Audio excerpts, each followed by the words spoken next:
Shall I share my screen already, Mister? Who is the moderator? Yes. Okay, I try to share my screen, or can I do that now or later?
Okay, I will share my screen.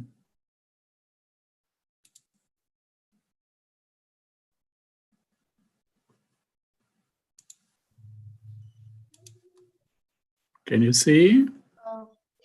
Assalamualaikum warahmatullahi wabarakatuh. I'm so sorry, Prof. Weibel. It was so technical difficulties because I can't unmute myself. Oh, okay, but I can hear you now. Sorry, yeah, I can't get in. No problem, no problem. But your face is somewhat, you know, like hijab, like cover, like dark. So I'm so sorry. Oh, it's really dark here. Okay. Oh, okay. Can you see me now? Yeah, now I can see you. Okay, yeah, sure. Yeah, I just called the host to unmute me. Okay, sorry about that. Okay, good. Okay, Professor Weibel, let me first read your short bio. Okay. To the participants. Yeah. All right. Assalamualaikum warahmatullahi wabarakatuh. Good evening, everybody. So our lecture today will be delivered by Professor Herman Weibel. He is a full professor and executive director at the Institute of Development and Agricultural Economics, Faculty of Economics and Management at Leibniz University, Hanover, Germany.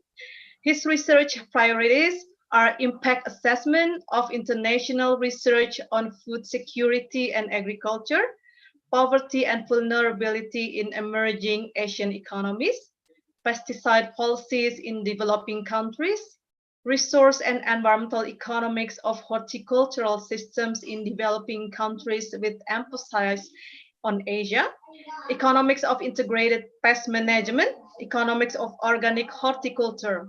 He is also a reviewer for many scientific journals, such as the Journal of Environmental Management, Public Administration and Development, Quarterly Journal of International Agriculture, Agricultural Economics, American Journal of Agricultural Economics, etc., etc. He is also an advisory board of International Journal of Agricultural Sustainability at UK, and his work has been published as books, book chapters, as well as a long list of prestigious academic journals, including Ecological Economics, World Development, World Food Policy, Journal of Development Studies, and many more. So really impressive academic record, Prof. Weibel. The time and place are now yours. Yes, thank you very much, Dr. Mailani, for this very nice introduction. And actually, you have made me much better than I am. But thank you for that. And selamat sore or selamat malam? Selamat malam to Australia, right? And selamat sore to Indonesia. Right. So I think it's really very impressive what you have been achieving to organize this course in difficult times and bringing together, now I can see 108 participants already online, Thank you, cutting Professor. across different time zones. And interestingly, you call it summer course. For me, it's winter course because in Germany it's winter. Right. Yeah. So I think I'm really impressed that you are doing that. And I'm happy that you have invited me and IPB has invited me to join the summer course. I used to do this in the past, of course, under different condition and doing it usually at Bogor. And hopefully this can be done again in the future after this pandemic has passed. Yeah, So hopefully, Prof. yes. Yeah. So next time will be on site, yeah, Prof. Yeah, on campus in IPB. Hopefully, yes. Hopefully next year it will be like that with again. you. Yes. Okay. So my topic is, well, you have already introduced me. I'm from Hanover. I don't know if you know where Hanover is, but if you look at the map of Germany, I always used to say Hanover is at the heart of Germany. That is where Germany's heart is. That's where Hanover is. So, and maybe you know Hanover from the past because it has so many international trade fairs. That's why the city is well known for international trade fairs, including the computer fair, which of course this year cannot take place. So the topic that you have given me, COVID-19, poverty and environmental sustainability in rural Southeast Asia. It's a broad topic, and what I do here is I report many of my experiences of working in Asia for actually 40 years. I think it's 40 years. My first time I came to Asia was in 1976 as an exchange student to the Philippines, where I think most of you were not born by that time yet.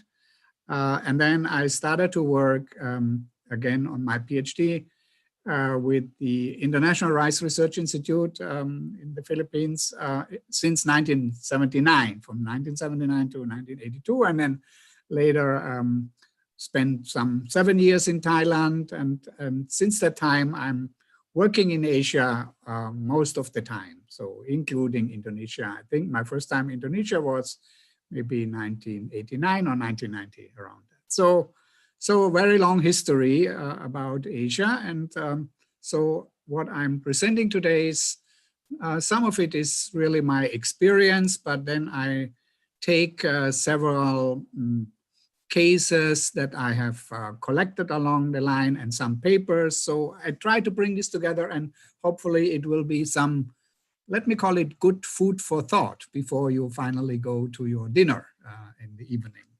So let me go to the first slide, or the outline. What can you expect from this lecture with this topic?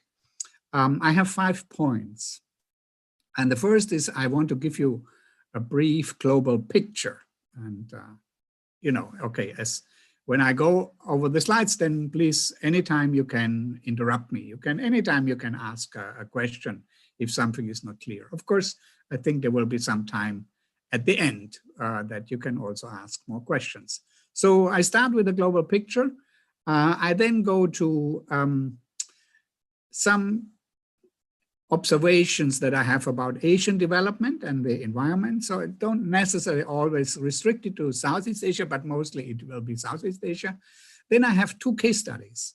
One is rubber in China, in Southwest China. And the other one is oil palm in Indonesia. Both of these case studies I have been involved for many, many years with students from China, with students from Indonesia. So I think that these case studies can give some lessons. And then I would end up with the last point, and that's kind of a conclusion and some, as I say, food for thought, COVID-19 and sustainability. So this is what you could expect over the next like 90 minutes or so. So let's go to the first real slide, so to speak. This is slide number 3. And what I show here is, this is what people and what economists nowadays, what they talk about. They talk about economic growth before and after COVID, because now everybody is worried about the economy. And indeed, while in Europe, people are very worried about the health implications, and so in many other countries, but many other Asian countries also, they are much more worried about the economic impact. So what I have collected here on this first table is the growth in GDP in 2019, as it was observed in different regions of the world, and then the predicted growth for 2020. We don't know yet, but we can already see what's happening, and then what is predicted for 2021. And this data come from the IMF, the International Monetary Fund. So when you look at the world as a whole, the world in 2019 was growing pretty well. We thought everything is quite okay. Average growth rate of 2.9% worldwide. And then in 2020, we expect it will go down. It will be a big drop to -4%. So on a worldwide scale, economies will decline. And there will be what we call negative growth. So the economies will shrink. And that is something that, well, we had experienced that before. The last time was in 2008 during the financial and food price crisis. And in Asia, you had experienced that in 1996 when you had the Asian financial crisis. So it's not absolutely a new phenomenon, but this is the first time that this is because of a health problem that we have this kind of situation. And then for 2021, people are somewhat optimistic. So they think the world economy will grow again. And you know, this is an old trick of the chief executive officers of big corporations. When they have a bad year, then a bad year will mostly be followed by a good year. So we shouldn't be too impressed by the figure of 5% growth in 2021. Besides, we don't know what's really going to happen. We don't know how the pandemic will be put under control. But in optimistic terms, so we would expect something positive to be in 2020. Now, I don't want to go through all the figures or all the numbers here, but just pick out a few. So when we look at the advanced economies, what you see is that, and this is United States, this is the Euro area, so the 28 states of, actually not 28, because not all are in the Euro, but those which are in the Euro, and Japan, and you could see that, well, they were growing before the COVID, they were growing quite okay, of course, much slower than most of the developing countries because their economies are advanced. So there is what we call the law of diminishing returns. When you have reached a very high level, then the growth is a bit lower, but it's still quite okay. However, 2020 really looks a bad year, and it looks very, very bad for Europe. So the economies of Europe on the whole will shrink by about 10%, and that's quite a significant thing. And they expect to go back to some quite good growth in 2021. But again, let's not be too impressed about that.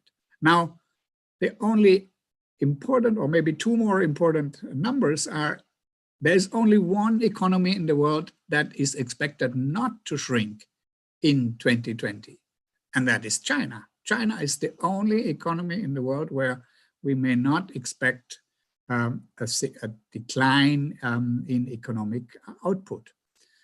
So there is a 1%, and this is very small for China if you look at the long history of economic growth in China, but still this is the economy that recovered the fastest from this crisis. And this is, well, if all the records are correct and all the evidence is correct, this is where the crisis started, and they were the one who kind of kept it under control first.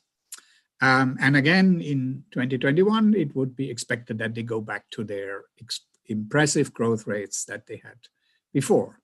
Maybe the other interesting, this will be my last point here, this is the ASEAN 5. The ASEAN 5, that includes Indonesia, Vietnam, Thailand, Philippines, and Malaysia. And you could see also in 2019, they had very nice growth, almost 5%, and they will decline. The economies will decline, not too badly as it is expected, but also something that people will feel, and especially the poor will feel. We will come back to that issue of the poor later in the talk.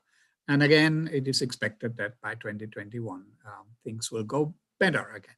So this is the growth picture. And you know, some economists think that this is the most important thing we should talk about. But increasingly, there are people who don't think that this is the most important thing we should talk about. I'm sure you all know Greta Thunberg, right? Who knows Greta Thunberg? Everybody knows Greta Thunberg. Can you give me a sign that you know Greta Thunberg, the 16-year-old girl from Sweden who is a climate activist, and when she gave the speech at the United Nations, she said the heads of states, okay, you guys, you steal my future because the only thing you talk about is economic growth. This is the only thing you talk about. So yes, I think there is more to talk than this. So let's move on and let's look at some of the issues that we still have to take into account despite of, you know, economic growth, despite of the COVID crisis. And the first issue that I put up is population growth. This graph shows the population since 1965, and it's predicted until 2050. So 2050, most of you will be grandmothers maybe, or grandfathers or something in that age. I will not be around anymore at that date, but it's always an interesting date to look at, 2050, because many of the predictions go up to 2050. And what you could see is that the prediction is that the world population will be above 9 billion people. Where are we now? We can exactly find out what is the world population today. And what you see on the bottom of the slide, you see a link. And if you go to that link on your smartphone, then you will get a clock. A clock will pop up, and that clock will tell you what is the world population today. Maybe somebody can write it in the chat and say, what's the world population today? That clock will tell you. And of course, it's a model that calculates the world population, and it calculates how many people are born today, how many people die today, and how much did the population grow today. So I looked up last night, I was 7.8 something billion of people.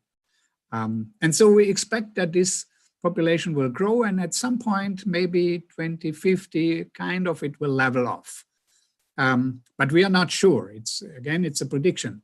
Now, the important part of that message is that most of this growth, or almost all of this growth, will be in the developing countries, not in the developed countries, not in the rich countries. It will be all in the, so to speak, the poor countries.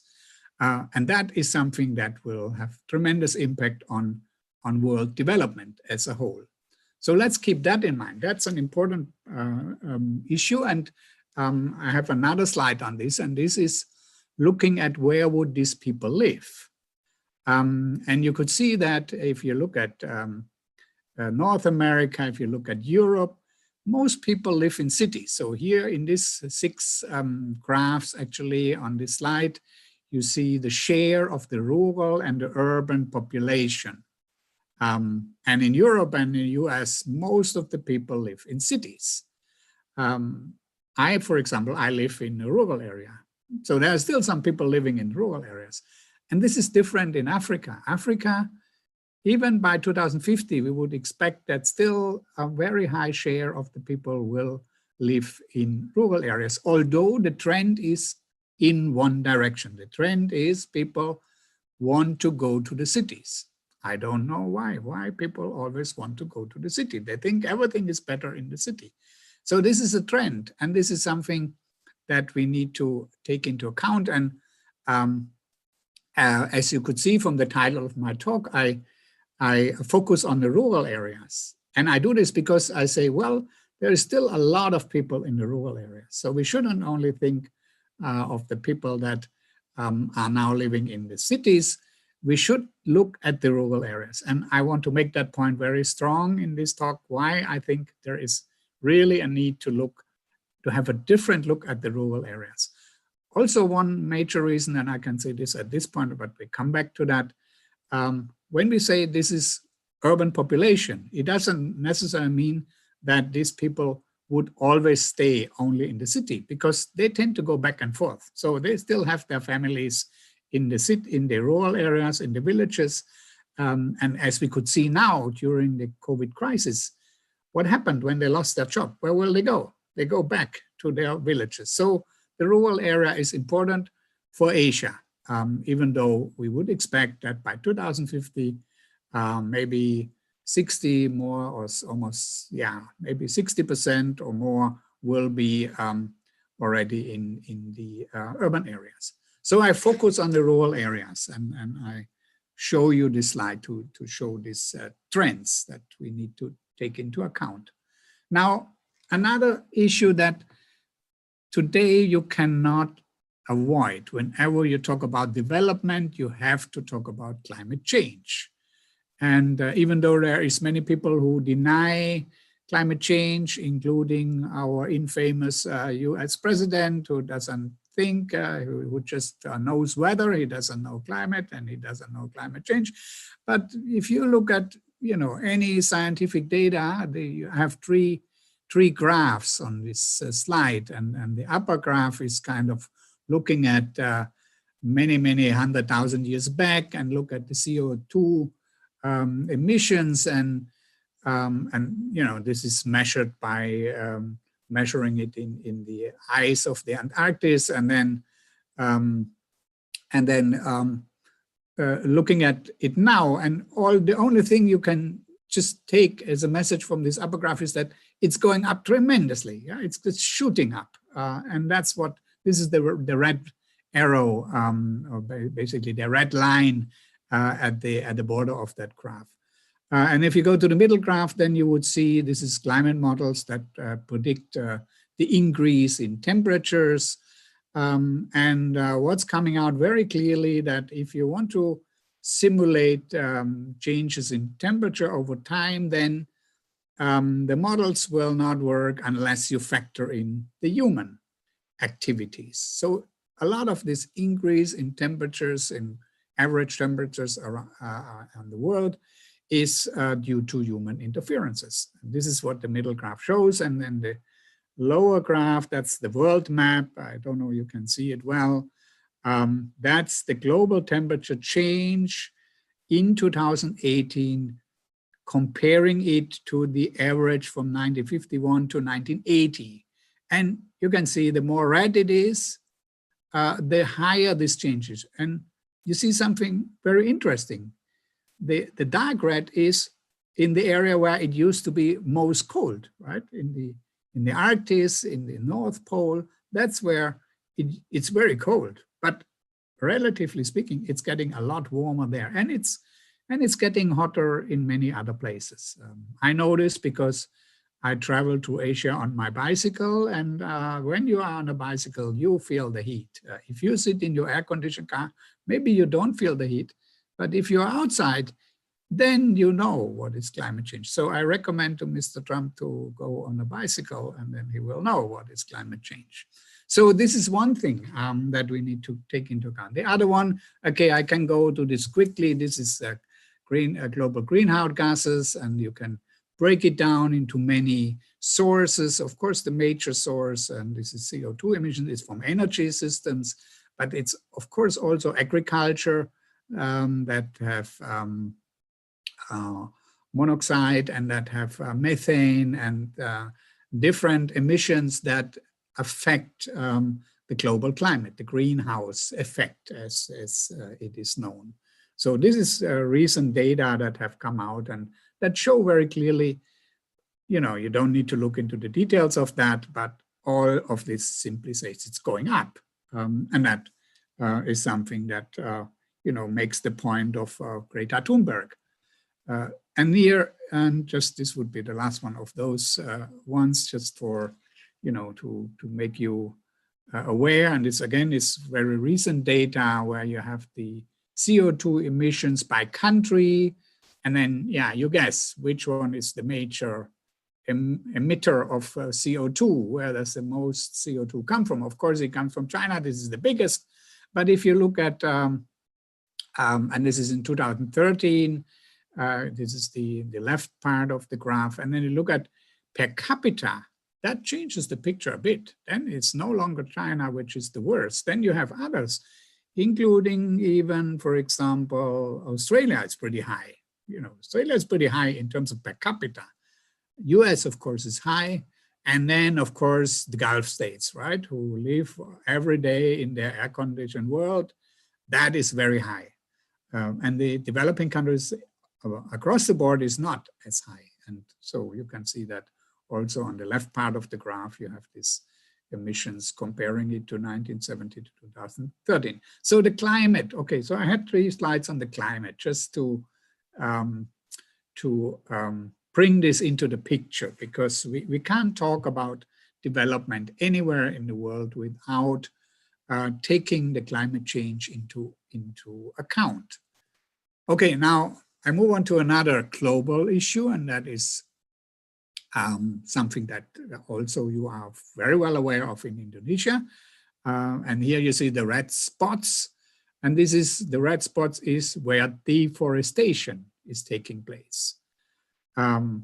People sometimes they are not happy when you say it's deforestation. They want it to be called forest management, but in international statistics, it's called deforestation because it's the forest that disappears. And if the forest then disappears, you see that in the TV all the time. Look at Central America, Latin America, Brazil. That's where the forest is burning, and it's burned down because they want to convert it to agricultural land, to plant soybean and to have grazing areas for cattle so that the Europeans can eat their beefsteak. And that happens wherever you see the red spots on this world map, and you see one map, you know, close to your country or within your country, you can see one red stripe here, and you probably guess where that is. And that's also those which is called here in this statistics, which comes from the Worldwide Fund for Nature, the deforestation fronts. So that's where deforestation is expected to continue. And so across the board, Southeast Asia is one of those areas where we need to have some concern, and including some parts of Australia, as you could see on this map. So that's another global process that will influence development at a very significant effect. And that's my last one on the global issue, and that is water. Water is something that, well, whenever we wake up at night, what do? We want to get some water. And water is getting scarce. Water is tremendously getting scarce. And if you, again, it's the world map, just look at you don't need to go into details, just look at where the red areas are. The dark red is where the problem is. Extremely stressed, exceptionally stressed areas where water is really stressed. And then you have the sort of the gray area where it says near normal conditions. Okay, so most of the northern hemisphere, Europe, US, America, North America, Canada, that's where the water is still okay. But the more you go to the south, especially to the Middle East, that's where the water problems are. And water will affect everything. It will affect our life. We have to pay more for water.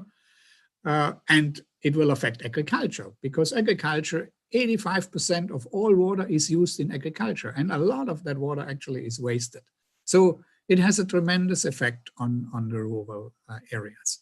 So let's just take that as some sort of background information. And then let me move to Asia. And let's look at the situation in Asia. What do we know about environmental sustainability in Asia? Let me start with a picture like that.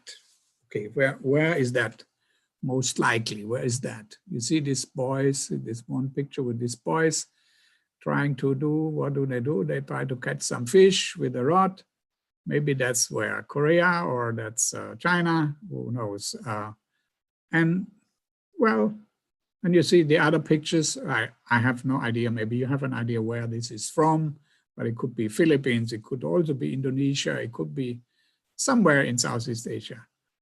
And maybe it doesn't matter where you go, everywhere you could find pictures like that. So ask yourself why this is happening, and if we if we live in environments like that, and mostly it's poor people living in environments like that, it's the poor people who are confronted with that. The rich, they don't see that so much.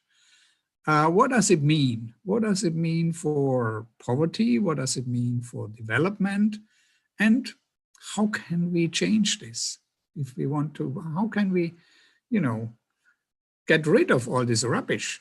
There is some studies that say by 2050, you will have more plastic in the sea, in the ocean, than fish. So when you try to fish, you will fish plastic and not fish anymore.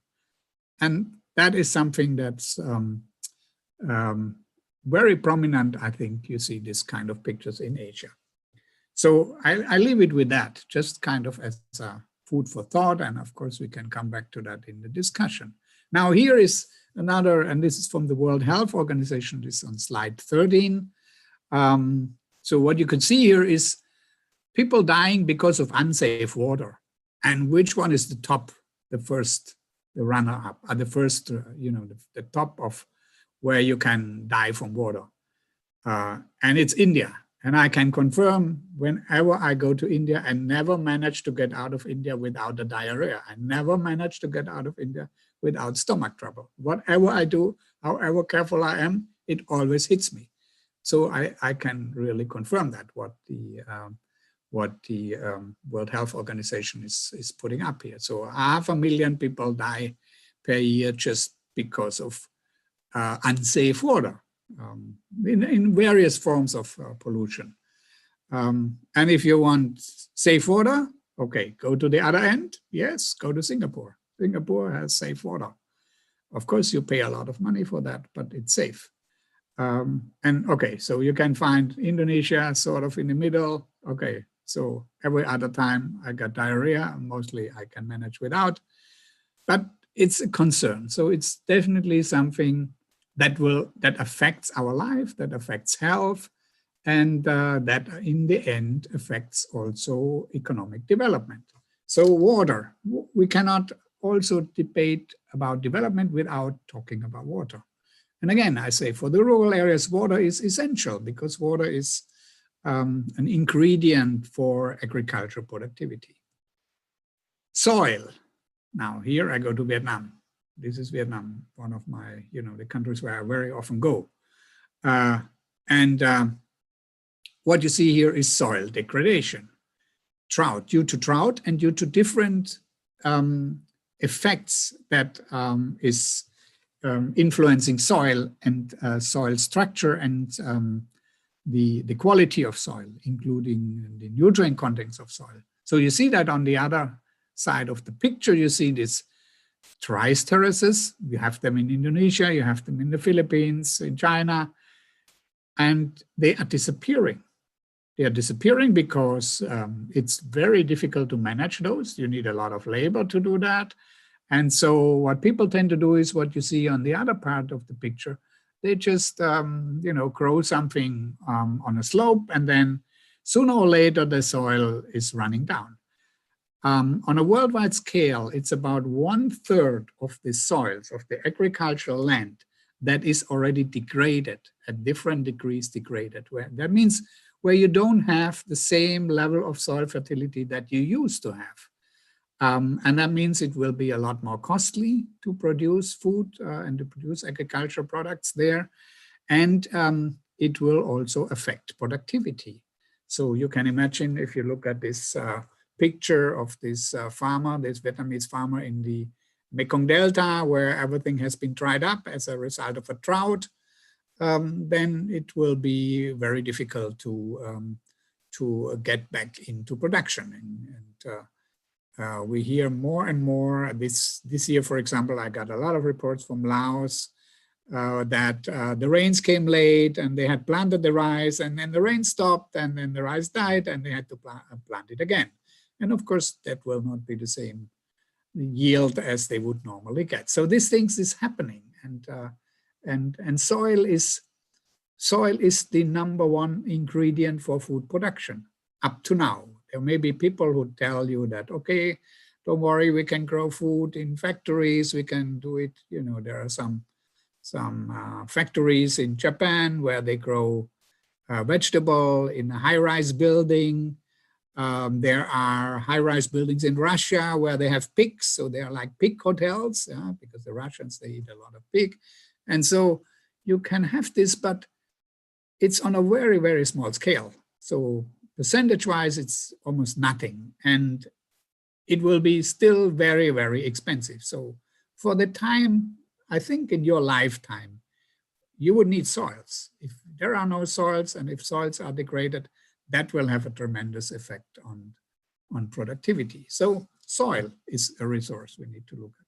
And here I have a table. This is on the next slide. This is a paper and a study, one of my colleagues, Michael Hübler, who did that. And that's from a database that I was involved in collecting from Laos and from Cambodia, where we have, in both countries, we have one province which we kind of keep collecting data. And here, this is from 2013, the survey. And one of the questions was that asking people what they see in terms of the forests. So it brings me back to the forest question. And so many people say, well, we see that all the big trees are gone. And we see, and this is the majority of the respondents, who said, well, there is just less area covered with forest. Yes, I can 100% confirm that. In this year, I traveled to Laos with my bicycle and I couldn't see a lot of forest anymore. And the first time I went to Laos was in 1989. And there was a lot of forest in Laos. And so forest is something that disappears. Why? Forest is quick money. You can cut it down, you sell it, you have foreign exchange, but it takes a long, long time to regrow it. And you can't regrow it in the way it was. So you can't simply remake the rainforest. The rainforest is gone and it will be coming back maybe as tree plantations, but it will be very different. So this is what the people in the rural areas, they saw this. They clearly gave an account of this, even though politically, maybe in Laos, you would not be allowed to say that because the government would not be happy if you say it. But the people say it. And that's, I think, one strong indicator. And this one is the last one, is just kind of summing up the situation on environment in Asia. This is China. Okay, whenever you think of environmental problems, you may think of China. They have so many, right? So soil erosion, the biggest irrigation dam, the Three Gorges Dam at the Yangtze River, highly debated project that has been implemented and where thousands of people had to be relocated with dramatic effects on the environment. And southern China, I have this, you see here, deforestation in southern China. So I have this case study later that I was involved in southwest China, which is also an issue of deforestation. And here you see in the legend, you see, okay, this is the forest areas destroyed, the desertification, the severe soil erosion areas, the coastal pollution, and so on, flooding risks. And then even here you have, in this case, it's also the poor urban air quality. So yes, I think that's why, because of the poor air quality, that's why people in Asia have been used to face masks since a very long time. In Germany, this was something very new, and the people, they didn't like to wear face masks. Until now, there are many people who don't like to wear face masks because it was something very strange to them. And for Asia, that was something very common. That's also one reason why many Asian countries have been much better in dealing with the COVID crisis than the European countries. European countries, they don't want to admit that. But there are many people who say that. Look at Asia. They do it better than what we do. And one factor is the face masks. So, and that's because the pollution was already there. And whenever in Vietnam you go on a motorcycle, you wouldn't see people on a motorcycle without a face mask. So I don't want to go into details of that, but just summing up the multiple environmental problems that we face. As far as the rural areas are concerned, we can't run the show without the environment. We can't run the show without water. we can't run it without soil. So if we want the rural areas to prosper, we need a healthy environment. In the cities, maybe you don't feel it that much, but actually in the end, you pay for it, even though you may not feel it as much as you do in the rural areas. So, okay, let me go to another part, and that is sort of my, I would say, my highlight of the environmental issue in Asia, and that's the Mekong River. I think you all may know the Mekong River. I don't know if you have been at the Mekong River. For me, it's, you know, I'm really, actually I could say I'm in love with the Mekong River. The Mekong River is something fantastic. It's maybe one of the biggest rivers in Asia. It's 4,400 kilometers. It comes somewhere from Tibet. Nobody knows exactly where it starts, but we know where it ends, and it ends somewhere in Vietnam, in the Delta. And then you don't actually know where the Mekong is because it spreads into 7 arms. It has 7 arms. And it runs through several countries. And again, I will come back to that.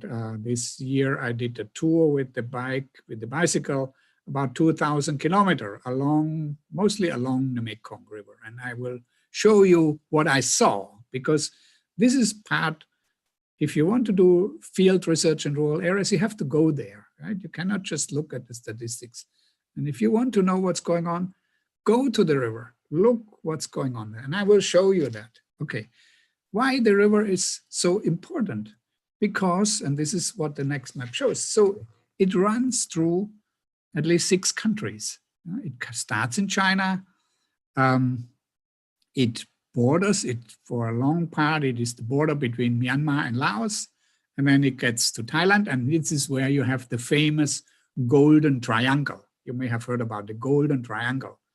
Because why golden? Because it's famous for its opium trade. Yeah, you have, when you go to the Golden Triangle, there's and I have been there in March this year during my Mekong trip, and you see a museum and you see all the history of the opium trade that took place. Actually started by the British. Yeah, that's something also maybe to know from the history. So this is the Golden Triangle, and that's where the Mekong River, you know, you can see 3 branches of the Mekong River coming from some tributary, coming from Myanmar and coming out of Laos, and then it goes down to most part it's the border between Laos and Thailand, and then it gets into Cambodia, and there is where the famous Tonle Sap inundation area is, and then finally gets into Vietnam.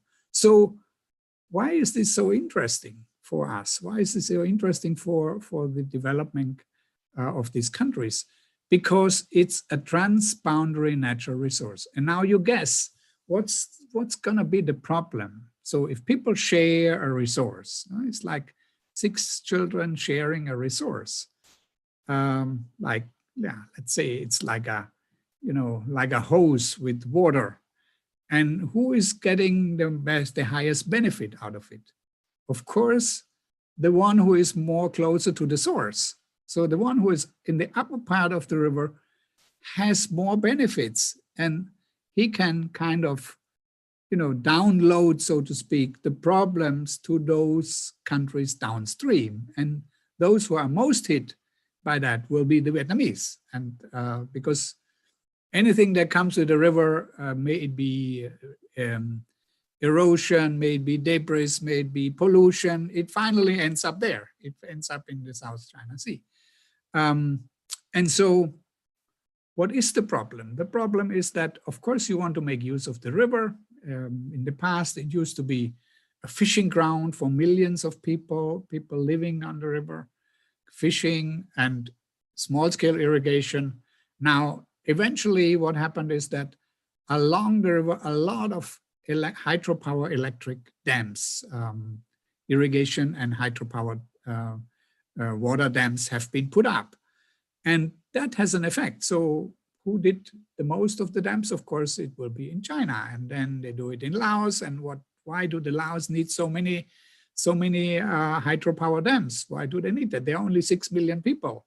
Well, they become the battery of Southeast Asia. They sell the energy to Thailand, for example, and they sell the energy, the current, the electricity, they sell it to Vietnam and to Thailand, mostly to Thailand, actually. So they call Laos now the battery of Southeast Asia.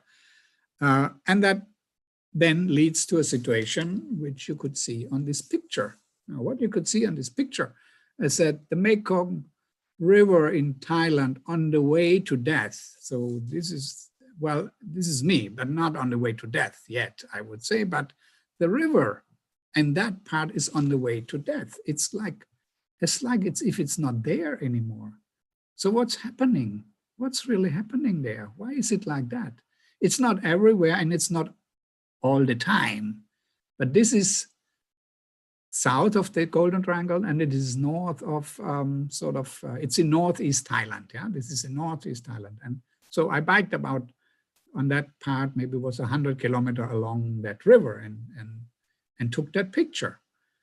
Why is it happening? Because it is happening, first of all, because the Chinese, the Lao, they have their, irrigation dams and their hydropower dams. And so maybe they stop the water from flowing at some parts. And then there is this other hydropower dams in Thailand, which are built along the tributaries of the river. So no water flows into the river. And this is the dry season. So this is how it looks like. So it's like you're killing this river. And this is what is happening on some parts. On the other side, in the background of the picture, you see Laos. So this is the border between Laos and Thailand. And you could just walk across, right? No problem. You could just walk across. There's no police there. You could just walk there. Now, in the wet season, nowadays, perhaps it's very different, looks very different. And it could become exactly the opposite. It will be flooded all over because the river cannot capture anymore. It cannot perform its ecological function as it used to do before because of the erosion material that is coming down. So it's no longer the same river as it used to be. And that is something very dramatic that has happened. Okay, let's leave the Mekong River because the Mekong River is, we will see, very important for the development of these countries. Let's go to agriculture.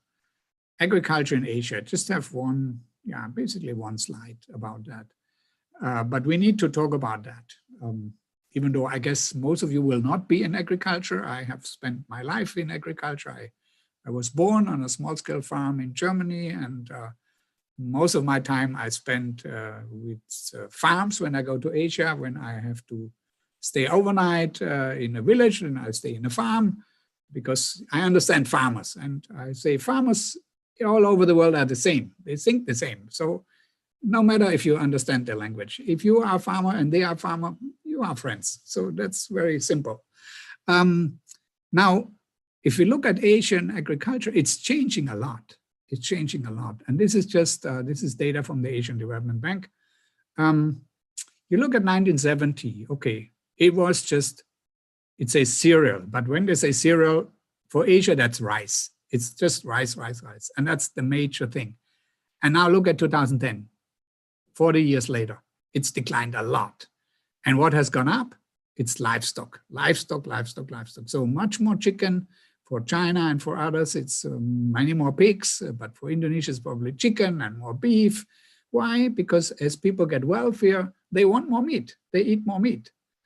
Even though now we know that maybe it's not so good to eat so much meat, but that's what people respond to. When they have more money, then they would buy this kind of food. So livestock has gone up. And then another thing that has gone up, and that's probably good, that is fruits and vegetables. Fruits and vegetables, in principle, this is a good thing, that we eat more fruits, more vegetables. However, the way we produce them is not very healthy, as you all know. There's a joke in when I worked in Thailand with the agriculture extension worker, and then they said, okay, if you want to test if, and they produce strawberries. I think, sure you all like strawberries. Strawberries in the mountain areas, And then they say, well, you know, strawberries, sometimes they are not safe because they spray so many pesticides. So how do you know if you can eat that strawberry or not? How can you test? Okay, so you have these nice strawberries with you and then you want to eat them, but you are not sure they are safe to eat because they may be poisoned. So how do you test it? Do you know? What's the easy, a simple test? Okay, you wait for a fly to sit on that strawberry. If the fly dies, don't eat. Yeah? If the fly doesn't die, okay, maybe you can eat. This is what the test says. So frankly speaking, fruits and vegetables is a good thing, but the way they are produced now is probably not very good. And that's one thing that we need to pick up when we talk about sustainability. Okay, I take some water. Maybe you have a question. And if you have a question, you should raise your hand. I don't know if I see hands. Do I see that hands? Yes, Melanie, I see those, right? If they, oh, Raina Faci has a hand. Okay, so please go ahead and ask your question. I can't hear you. You must unmute yourself. Raina, Mas Arif, please unmute Raina, Mas Arif. Yeah. Our host, Mas Arif. Okay, can you hear me? Two have a hand.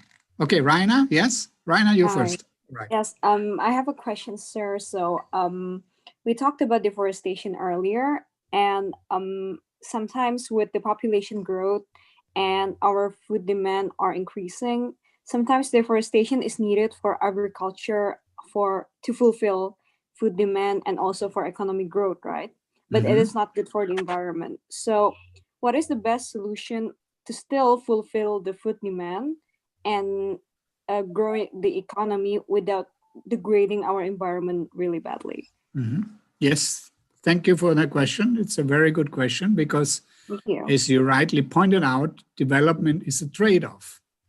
And certainly as food production expands, it demands more land. And where would the land come from? Most likely, and as in the past, it has come from forest. The problem is the way this deforestation happens. If you look at some statistics, then when forest trees are cut, a lot of the trees, the way of, well, let's put it that way, the way of harvesting forests is often very damaging. So it could be done with a lot less. So we could harvest a lot less forests or convert less forest land if we did it more efficiently. And the other point is that often it's blamed on the small-scale farmers, the people who live in and around the forest.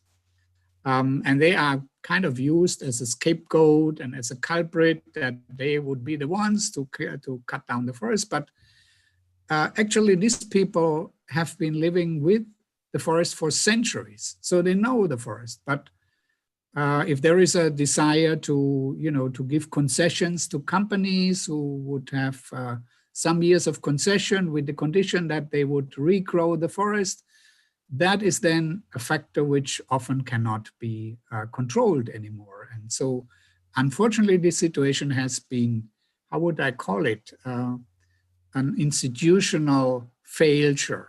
The institution of giving concessions to companies to use the forest, to, yes, cut down the trees and then convert it to agricultural land, it has not really worked in a sustainable way. So in other words, we simply have cut down too much forest. I agree, we cannot simply say all the forest that has been there by let's say 1970, it should stay. But what we need to get to is a clear vision and strategy where we want to reserve the forest and how we deal with the forest in areas where agriculture has come in. And let me come back to that point when I talk about my case study about oil palm in Indonesia, actually in Jambi province, that you have exactly that point. Yeah. So thank you for that question. Right. Yeah, thank you so much, Professor. Who else has a question? That's all? There was another person? I saw someone and now disappeared. So shall I go on, Melanie? Yes, Professor. Okay. Okay. All right. So, but anytime, it's great. If you have questions, that's much better. Because it doesn't give me the feeling as if I'm talking to my laptop. Huh? You know, see all these people, you think they are crazy. They talk to their laptop. What are they doing?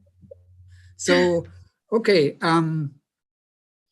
Agriculture is changing, and I have to come back to that kind of at the end when I pick up this topic on sustainability and COVID-19. This is my last point. I will come back to that.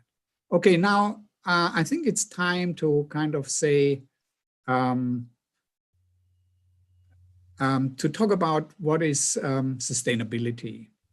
Let's see, somebody is there. Okay.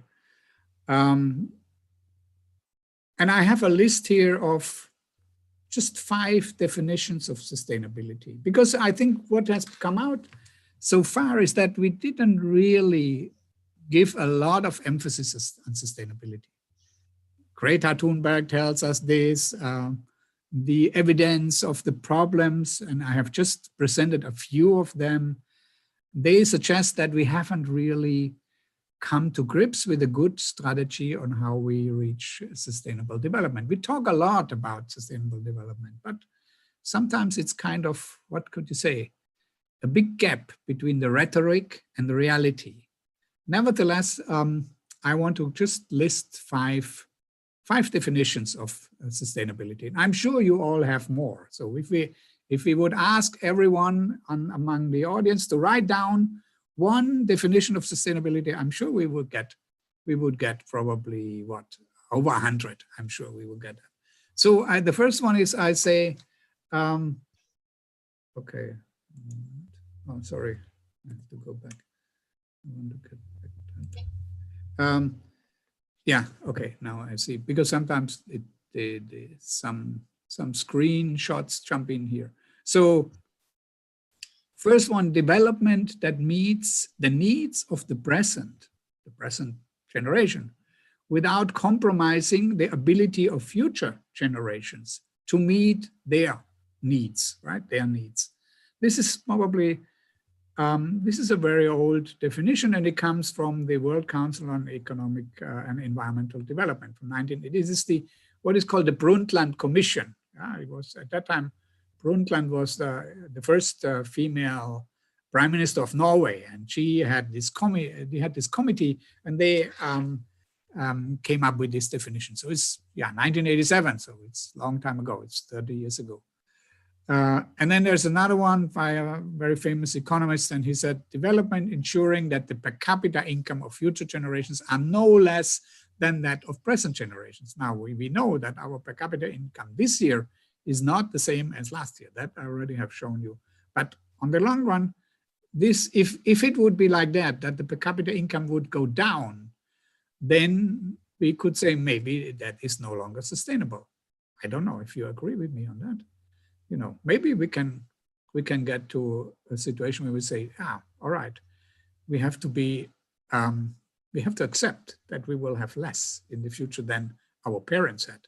But this is not what we want. It's certainly not what we want. So it's probably reasonable to have that kind of definition. Third one is, this is also pretty old, and this is coming from 2 economists. One is Georgescu Rögen. He was a Romanian economist who came up with this model of the circular economy. He never became famous because he was at Harvard, but the people didn't like him because he had ideas that they didn't like. They didn't fit their model. And there was another guy at the World Bank, it's Herman Daly.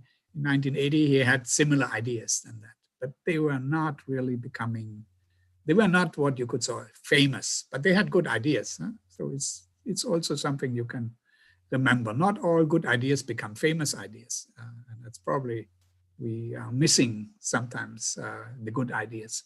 So what they said is development or economic change designed to maximize the length of existence of the human race. So they sort of worry that maybe the human race as it is now, it will somehow disappear, maybe sooner than later. If you read the books of this famous Israeli philosopher Yuri Harari, then he says in 100 years, we will not have people like now anymore. We will have like combinations of people as we are now with smartphones. So we will be a combination of people and smartphones. That's what he says. And this guy said, this is not sustainability, if that we would be like that.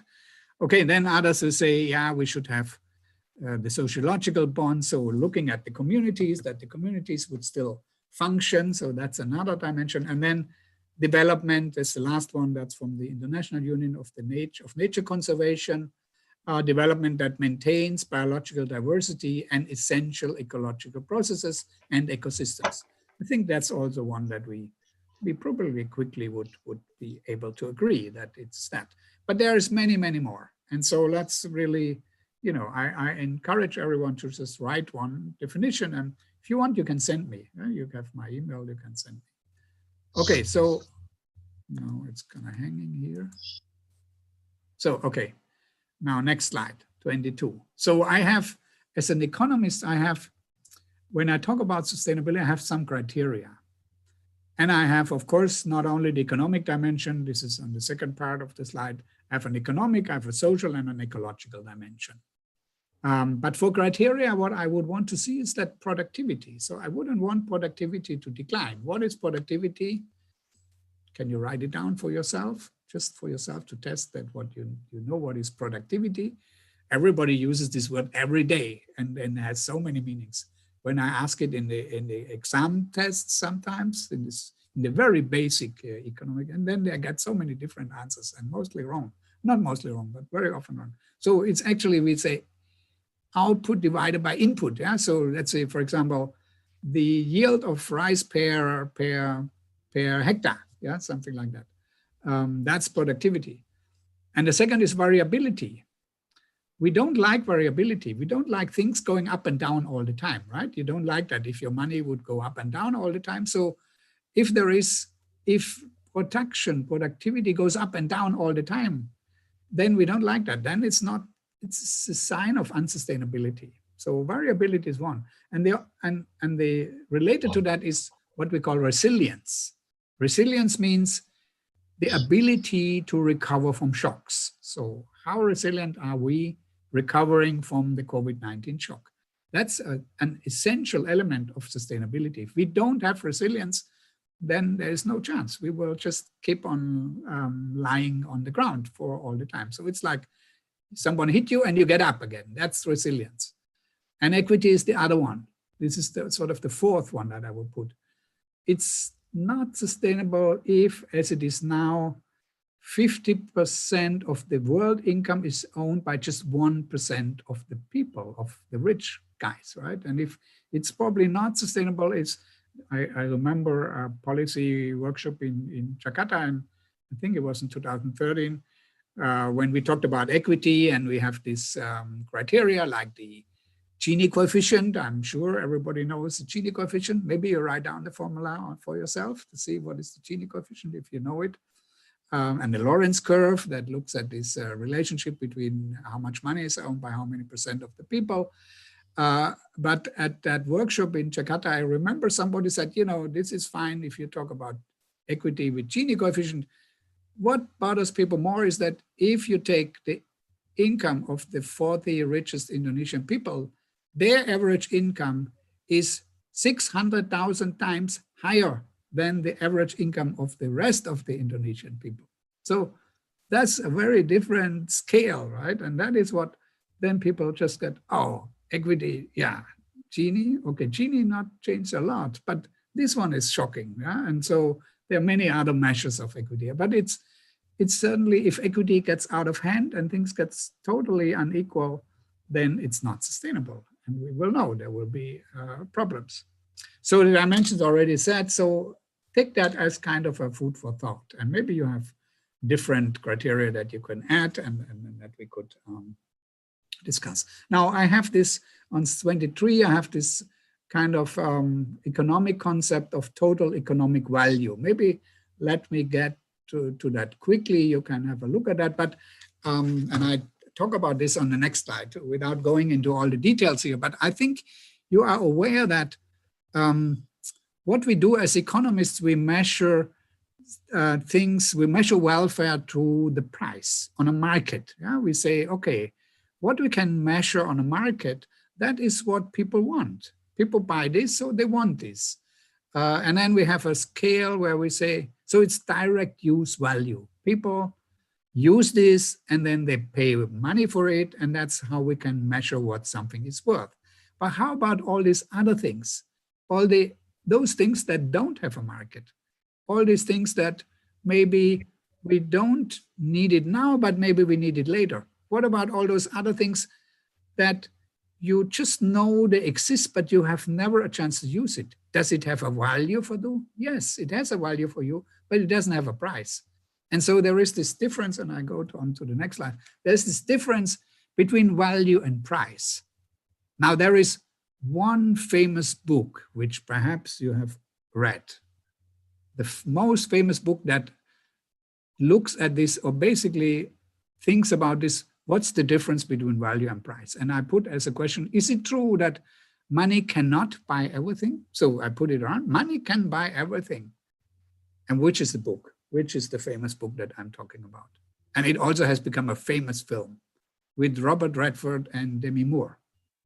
Which is the film and which is the book? It's said to be the most read book in the world. And it's the name of the book and the author, actually original author, is Jack Engelhardt. And the name of the book is Indecent Proposal. You should read it because it's really talking about that moral question. Can we put money on everything? I don't want to go into details because maybe you know it. And if you don't know it, you can, of course, always Google it. So yes, it's very important when we talk about the environment and we talk about development, then we need to make a difference between value and price. Price is not value. That's something that we need to incorporate. And there is something like we can say is an option value. So certain things, and I put here the question, are we prepared to pay for something that we might need in the future, but we don't need it now? You know, is there something, maybe it could be things like, okay, your grandmother gives you something and you really think this is useless now. Okay, so she gives you something, some old, you know, there was this in the old time, and in China you have this ancient calculation machines, right? They're outside of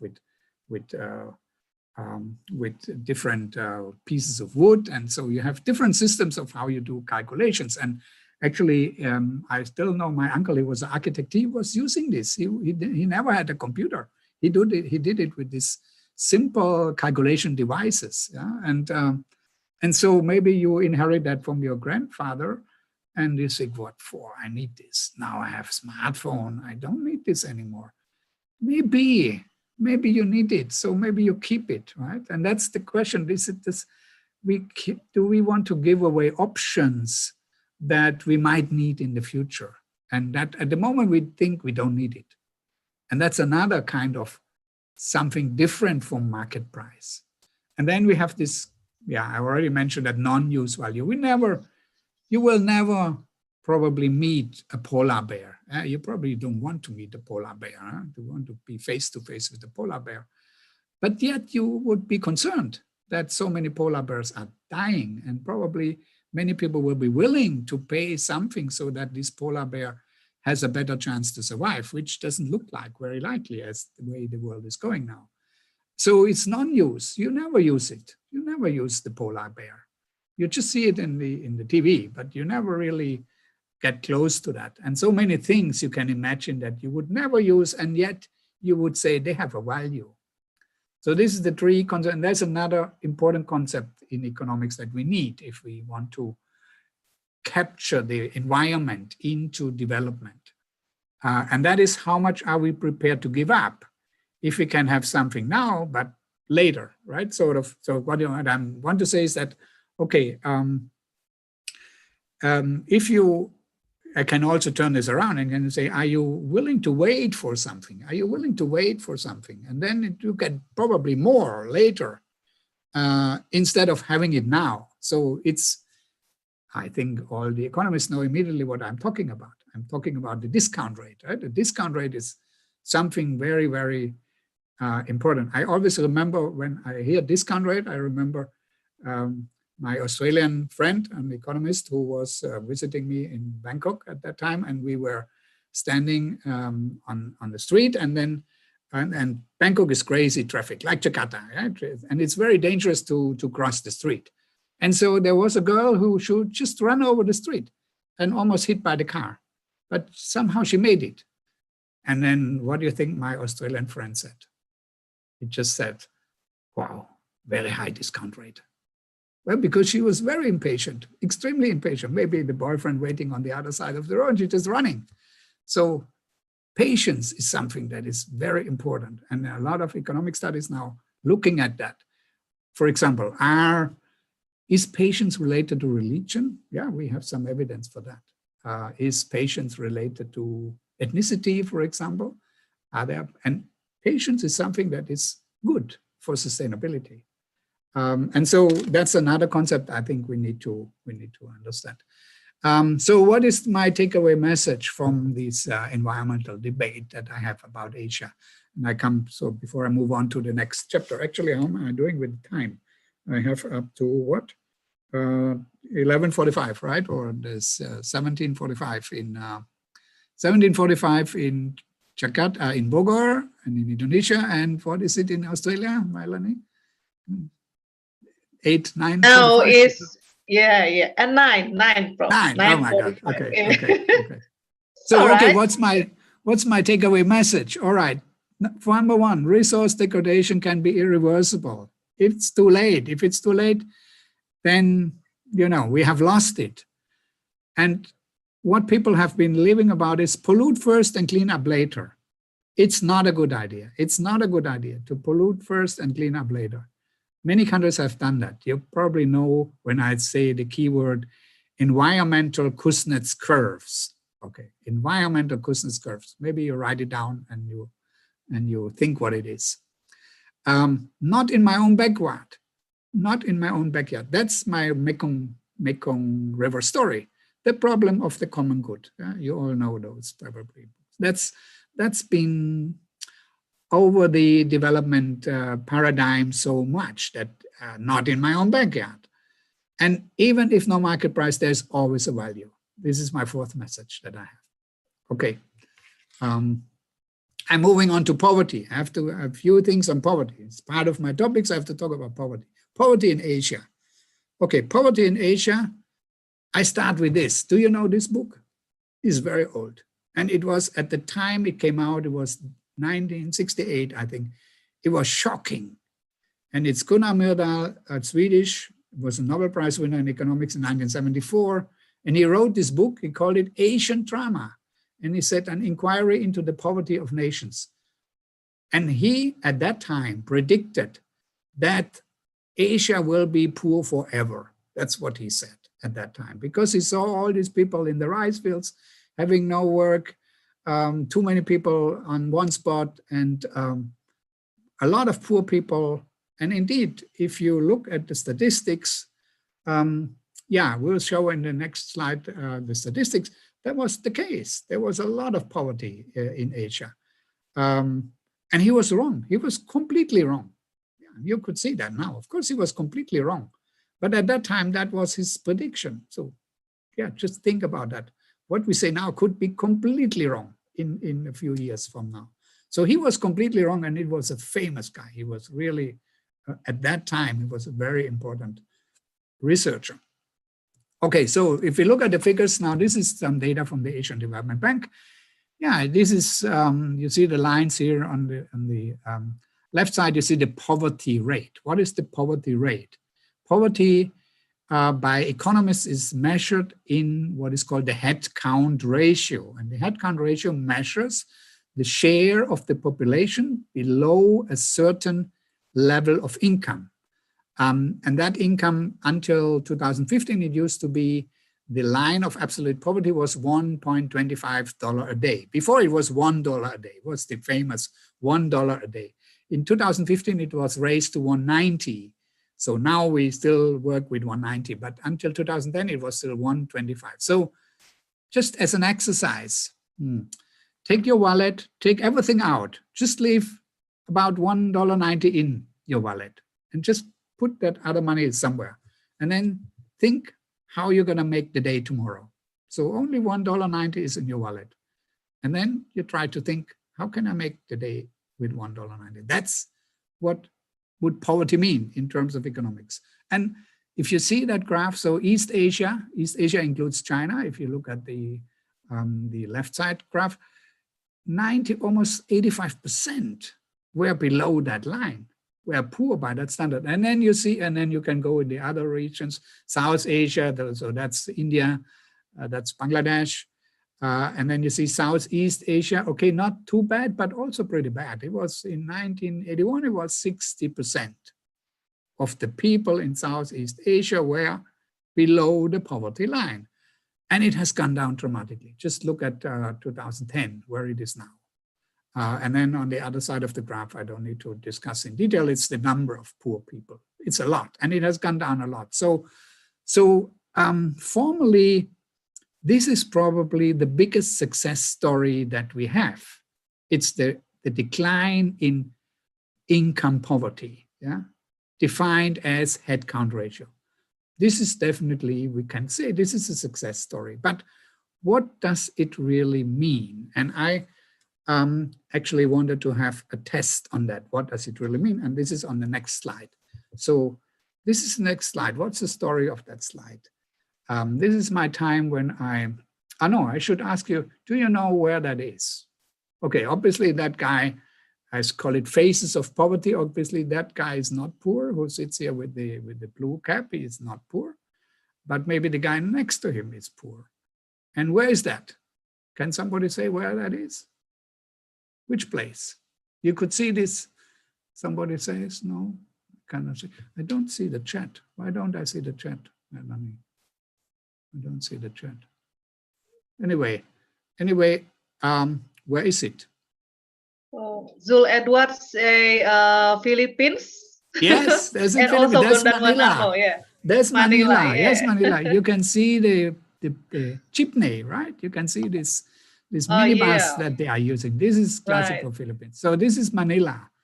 And so it was in 2011 when I did a sabbatical with the Asian Development Bank. And so one of my program as a sabbatical professor at the Asian Development Bank was to experience poverty. I wanted to experience poverty. I talked a lot, I study a lot about poverty. I look at a lot of data. I want to know what it means. And I said, okay, so from my apartment to the bank, every day I walked across this guy who is a street vendor. And there are two things he sells. One is candies and the other thing is cigarettes. That's all he has. He has this box and he walks around, and sometimes he sits in front of the 7-Eleven because the 7-Eleven, they allow him to sometimes use the toilet, and he does some service for them. And other than that, he just sits there and sometimes walks around. But most of the time he sits there the whole day and even late night. So I passed him every day and every day ordered some candies from him. And then, so he became my friend. Right? This is the way you make friends with these people. And then someday I said to him, okay, let's have a deal. I'll do your job for one day. I was not so happy but then I said, okay, I just buy your box for one day. I give you all the money that you earn in one day. And then I sit there and I sell your candies and your cigarettes. And what is left of profit you get also. So he agreed. What's the deal for him? What's the deal? But then, so I did sit there all day, and I made something like a turnover of something like $14, $15 a day. That's not profit, of course, because he has to buy all these candies at usually on credit basis and paying like a 40% interest on that. But no, the interesting story of that was this is the guy with the, this one with the hat. He's the guy, and this is his daughter. His wife had run away. Basically, the only person he had was his daughter, and his mother. His mother did the same thing. She was on another spot with the same box. There are about 500,000 of those guys in Manila alone, running around somewhere. Now Manila is what, 15 million people. It's maybe not as big as Jakarta, but also, and Yeah, Jakarta, you have similar people who do similar things, not exactly that. But so, okay, what's the story? So I sold these candies and I noticed that, wow, this is not an easy job to do, because people would come out of their, there were some call centers around where people work, and so these white collar jobs, and they come and the habit of the Filipinos is they buy a few sticks of cigarette. They don't buy a pack. They just, in their break, they smoke, and after smoking, they take a candy. So, and then there are different kind of cigarettes. There is those Marlboro Light and Marlboro Normal, and then there is those with menthol, and so different times, and they have different prices. The candy is easy; it's all one peso per candy. But the cigarettes have different prices. And then somebody comes, and of course he hardly looks at you because you're sitting down. So who are you? You are a poor person. So that guy comes from his white collar job office and then say, okay, give me to Hope, to Marlboro, and then throws 10 pesos to you and then takes a candy. And then of course you have to light him the cigarette. And then he wants his change. And here I'm sitting and say, okay, he gave me 10 pesos. So so 2 times Marlboro plus this, how much is that? And the guy next to me, he never went to school. He never went to school. And he was so impatient that this professor takes a long time before he can calculate the change. He did it quicker than me, much quicker than me. And he never went to school. How can this be? How can this be? I mean, I'm certainly not a superstar in math, but I think I can handle most of the things. And it took me longer than him. Why? Why is that? He never went to school. And he remembered all the combinations. He just had so many combinations and it was all in his memory. So he would, sometimes he just couldn't wait until I could be able to give back the change. And he just grabbed into the cash box and gave the change. So that's one story. I said, the poor are not stupid. The poor handle their thing, but this guy has no chance. He has no chance to get out of this poverty trap because even he saved a little bit of money. When he saved a little bit of money, what he did, he bought his daughter an ice cream because that day she was happy. Now, the economist would tell him, save that money so that later you can move to some other job. No, you buy your daughter an ice cream because in that moment she's happy. And that's what you want to see. So it's his only happiness. So very clear why this is the behavior. And this is not the way to get people out of poverty. That's what I learned. I did some other experiments, which I don't. So I call it phases of poverty. This is not what the numbers tell us. Yeah? You can only find this if you do similar things like that. I call it poverty experiments. Yeah? Okay, so this one is the last slide on poverty. Poverty can go up again. This is data from Thailand, right? So they had very good success in poverty reduction since 1988. That's the time I was in Thailand still. So it's gone down a lot. And then in 1986, the Asian financial crisis hit and it went up again. And here you have the headcount ratio. Yeah, so it went down to 15% and it went up again. And what went up more is the poverty gap. And the poverty gap is calculated as the difference between the actual per capita income of a person and the poverty line. And so the poverty gap increased more than the headcount ratio. What does this tell us? What does this tell us? You can write it down on your piece of paper or on your smartphone. What does it tell us? And then there is another poverty measure, and that is the poverty gap squared. So if we kind of take the variation into account, then we see, okay, this one didn't increase so much. The poverty gap increased a lot after that, but the poverty gap squared didn't increase so much. This is the guys who are very, very down. So they are very far away down from the poverty line. And for them, the crisis didn't matter. If you are a poor guy in a rural area and there is a financial crisis, well, you have never been connected to the financial market anyway. You never had a car, so you are not affected by oil prices or something. Your life is miserable anyway, so you are there and it wouldn't matter to you. And that's what comes out of this data here from Thailand. So now the interesting thing, of course, if we make the connection to the COVID, what are we gonna see? What are we gonna see by the end of this year and even the years to come? Because even we said at the beginning, you saw that table with the economic growth forecast for 2021, poverty will not react that quickly, because poverty, if it has gone up again, is not so quickly to get it down. So it doesn't mean we have 5% economic growth and then we have also 5% decline in poverty. No, it will take longer. If poverty goes up, it will take additional efforts to bring it down again. So next year we will probably have a graph like that about the impact of COVID. We are doing now an impact study of COVID-19 in rural areas in Thailand. So we interview, this is going on now, 2,200 households. And it's exactly about the economic impact, because so far we didn't find anyone who had been infected by COVID in the rural areas. We didn't find anyone who knows anyone who had been affected, right? And it's, yeah, the total number of cases is very low. So, but this is the thing to watch when it comes to poverty. So what's my takeaway message for the poverty? And this was a quick visit to that. And okay, I'm not doing too well with time, but let's see how I'm gonna finish on that. Okay, so monetary poverty has declined, but it can go up again. I think that's clear. And then there is, and I didn't talk much about that, but there is non-monetary poverty is still high. Malnutrition is something that is a big concern. Education is a big concern. Health is a big concern. Lack of participation and choice. So poor people rarely can participate in political processes, rarely have a choice. They have only one choice, so it's not a choice if you have one choice.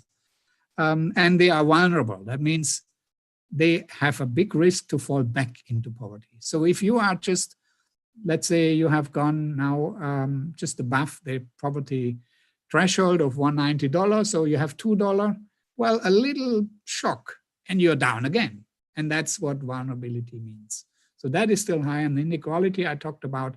And I think when you connect the poverty story with the previous slides, then you can simply say there are environments of the poor. There are poor people who live in environments that makes them poor because of the environment. Right? And that's sort of my takeaway messages. Okay, now let me go to China. This is China. This is my case study from Southwest China. Okay, so this is, when was that? I think 2013. It's really beautiful area. So this is, it's an area, it's called Xishuangbanna. It's for most Asian countries, you would say this is like a province, but it's in China, it's a prefecture. And it's an autonomous prefecture. And so it's mountainous and it's really, it's tropical. It's still some rainforest. There's some national park and there is, roads like this, and there is, it's nice for biking. You can see, you can go up like 5-6 kilometers on the mountain before you get to the border to Laos. That was, I think 2013 it was.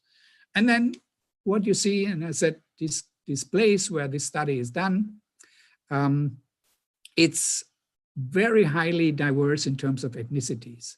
So the Chinese would call it, this is the ethnic minorities. And I think you know this term also from Indonesia, there are ethnic minorities. But in this area, they are the majority. They are not the minority in this area.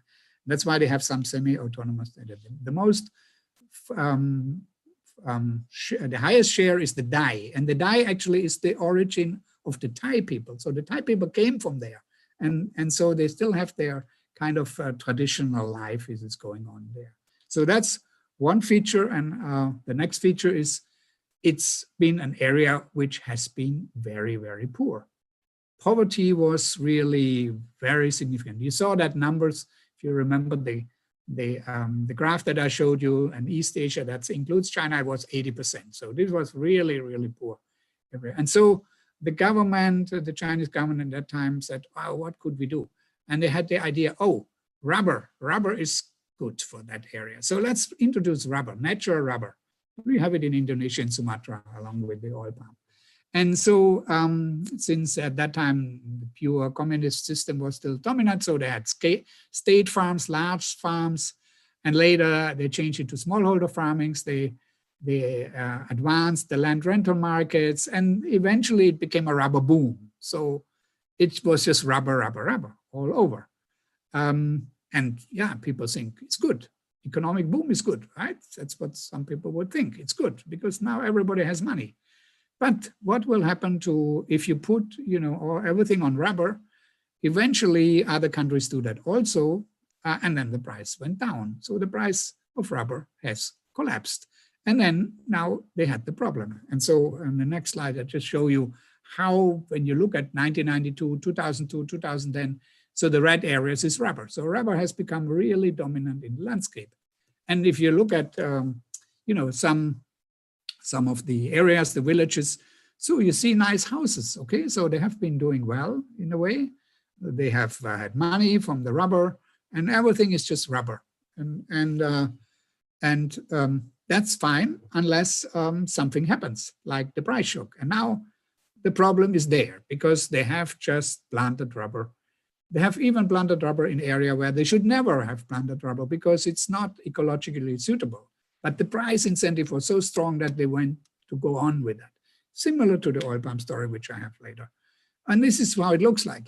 So the traditional system like that. And then you have this same picture that I showed you from Vietnam, quite similar. You have biodiversity is lost, so you lose a lot of the wild animals. In the past, you had elephants in the wild. Now the elephants are only contained in some natural park. And then soil erosion, water running off, and so on. And this was our study that we did. We did many studies, but this is the studies that I report you here. Carbon stock, right? Bringing me back to the climate change question.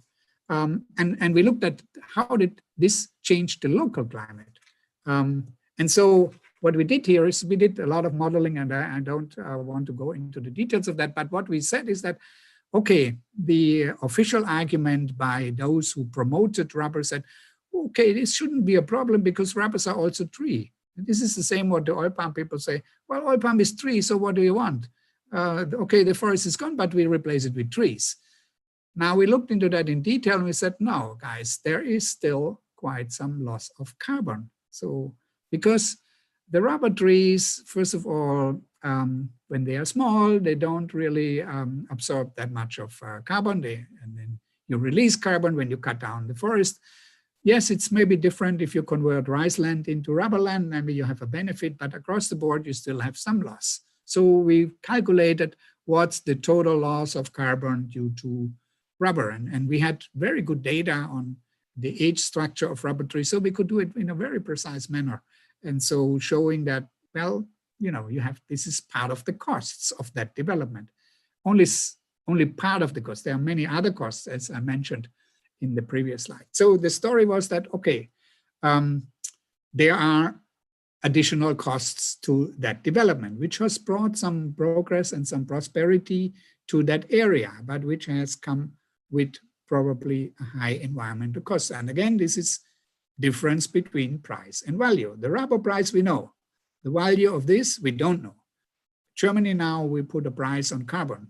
It's, I think, 25 euro per ton that will be charged through taxes. So what's my takeaway messages? Okay, so from this case study, commodity-based development is risky. Yeah, just go for the thing that you think you can make money. All right, you should know what it means. Putting all your eggs in one basket. This is what the woman going to the market should think about. Will I put all these eggs in one basket? No, you shouldn't, but people do that. Why people do that? They think it will not happen. Value the environment even if it does not have a market price. Exactly, if you had done this, then the rubber expansion wouldn't have happened in the same way. You would have probably imposed a policy where you restricted rubber growing in certain areas. And what the Chinese government did after some time, when they realized the problem, they came with a program on sustainability. At the end, no. If you do it at the end, it's probably too late. You should do it right from the beginning because you can predict what is going to happen. Okay, that's the rubber case. And let me go to the Indonesian case. That's similar. Let me go on. Yeah, this is the Indonesia case. So this is a study we did in Jambi province, and actually it's one of my Indonesian students, Dr. Erna from Bandung. And so we did this study, actually started already.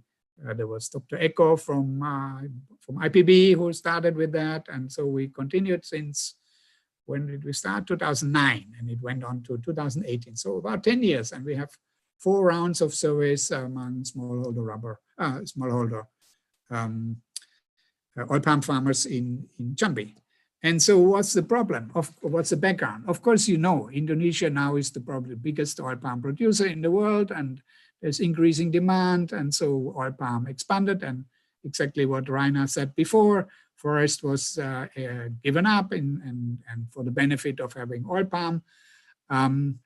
Then it has reduced poverty and it has increased economic growth, and there are studies showing that. But there were also social problems, because you remember the program of transmigrasi, and so people from Java have been settled there. That has caused problems because people were living there, including ethnic groups that have been there before. And so automatically, this is something that will cause some conflicts.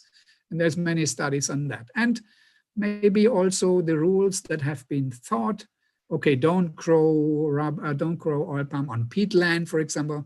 Yeah, the incentive is so strong, so you just do it, and it's very hard to control. And unless the problem is coming out, nobody cares. And the problem came out. You know that when you fly to Jambi, sometimes you cannot land, the plane cannot go down because there is forest fires, and you have other problems in the oil palm areas, but fire is one of the major ones perhaps that you have. And so, this is known in the Western countries who buy the oil palm products, and the consumer there has a concern for how the product is being produced, environmentally friendly, unfair to some people, to laborers, and so on. So eventually a private initiative, which is called the Round Table on Sustainable Palm Oil, came up, and they kind of issued a certificate, an international standard on how palm oil would be produced. Indonesia, for some reasons, and you know that, and I don't want to go into that, they get out of that international thing and they created their own, which is called the Indonesian Sustainable Palm Oil, the ISPO. And that was promoted and actually was made like a legal framework. So the Indonesian government said, yes, everybody has to do that. And it was composed of a set of rules on how you should grow palm oil with, you know, certain environmental conditions, but there was no really strategy to implement that in the field. It was just made a regulation, a law, expecting everybody to follow. Yeah, this is, if you would be in Germany, you would know that people don't always follow the laws, even whether it's speeding too fast or not wearing masks. So laws are not automatically followed unless you have a good system of penalty and so on. So what we did when we did the surveys in this area in Jambi, and we said, okay, let's look into what would be the benefit, the economics of having some extension strategy to introduce these standards to the smallholder farmer. Would it pay off? And so we did a cost-benefit analysis. Kind of here I have a little model that this is for the economists. And so usually when we say, okay, if we have that introduction of some standards, then it would shift the supply because it would make it probably more efficient for the farmers if they follow that. So there would be a shift in supply. In theory, that would lower the price, but then we would also have options for new markets, because if this is produced under better environmental conditions, we could eventually, through certification, we could access other markets. So the European markets would require that. Maybe other markets not, but so you would increase. That's why you would have a shift in demand. So you would go from D1 to D2. And so you would have some economic benefit. It's what we call the consumer and producer surplus. That is, will be changing and to a positive side. But what we also expect, and this is at the lower panel of the graph, that we say, yes, oil palm expansion is damaging for the environment. I think there's little debate about that, and there is a lot of evidence for that. But if we introduce the standard, then we would bring this on a different path. It doesn't mean it disappears, but it would be much less. So we would have a win-win situation. We would have an economic benefit. This goes back to Reinhard's question before. Okay, we could create that if we did that from the beginning, maybe it would have been a lot better, and we wouldn't have to cut down so much forest if we did that. But all right, it came in when it was already quite, the problem was there, as most people do like that. When the problem is there, they do something. When there is no problem, they just let it go. So it's the same thing. But we would expect, okay, we would have environmental benefits and we would have economic benefits. So we did kind of a cost-benefit analysis, and we had different strategies. So we said, okay, we could have a conventional extension strategy. We could have the RSPO strategy, which is going to certification. That costs a lot of money. Certification costs money. And we could have what is very popular in Indonesia, and I don't know if you have heard it. It actually started there in rice in Indonesia in the 80s. It's the farmer field school concept. So it's a modern way of training farmers in the field, not just in the classroom. Let them experience and so on. So there is a very developed concept of that. And we had different frames for that. And so we tested different approaches and had data from the field, data from surveys, so we could know what are the practices that the farmers have already been doing and what are the benefits of those. So we could get those basic data for that, and essentially did a cost-benefit analysis. So I think the economists again would know the NPV, the BCR. The NPV is the net present value. The BCR is the benefit cost ratio, and EIRR, who knows what that is? The economic internal rate of return. This is the classic criteria that you do when you do cost-benefit analysis. And then we compared basically three. I just pick out three here. The conventional campaign, we had different intensity levels, cost levels. The medium cost, and then the farmer field school, we had a kind of a low cost format for that, and the certification scheme. And so what we said is, okay, yes, it's true the IRR is highest for the conventional campaign, but actually the farmer field school is not that much lower in terms of, it's even higher in NPV because it would eventually get a much better rate of adoption, but it will take some more time. So the IRR is slightly lower, but it's still better than the certification strategy. And then if you look at the cash flow, this below the graph is the cash flow, so the discounted cash flow. And then you see actually the payoff period. This is where here the red line cuts the zero line, is lower than for the conventional campaigns. And in addition, we said, okay, the farmer field school has so many other benefits because the farmer would be in a position that they understand more about the system, that they are more aware about the environment because they are learning themselves. The farmers become teacher to other farmers and so on. So it's a very different system from a top-down campaign. So even though, and this is how sometimes you can argue, okay, there is not a big difference in economics, but there are other factors that could be factored in that we didn't include. So the price value thing, for example. So we said, and we concluded that, yes, the farmer field school would be the best thing to recommend to the government. So we said, okay, we know the farmers not adopt all standards. So even you make it a law and there were something like 14 standards, they won't do it all because it doesn't pay off. It's actually would cost the money to do that. It would not be a benefit. So the farmer field school would be good and it would be attractive, maybe more attractive than other strategies because its payoff period is lower and it's quite comparable and it has a lot of these other non-economic benefits. So we said, well, in the recommendation, this is what would be worthwhile for the Indonesian government to do. And you should perhaps not only do that for the smallholders, because often it's the smallholders who are blamed and sort of the big companies, they don't get the blame for that because it's believed they do it in a good way, in a technically advanced way. But actually, we would like to see that if such an extension strategy would also make sense for the large-scale companies. So I don't know if something like this has been done, but this study and this paper has been published in an international journal, and it can be retrieved, and you can look at the details of that study. But it shows again, and here is my, sorry, what is, I miss a slide somehow. What is the takeaway message? Yeah, this is the takeaway message. So probably, yeah, we should do more of those studies. Now, Sorry, there is one slide missing. Somehow our slide a slide has disappeared for some reason. I don't know why. Let me go to all the slides. Yes, this one. There was a slide disappearing. Actually, I wanted to come up to the, so let me show that again. Yeah, okay.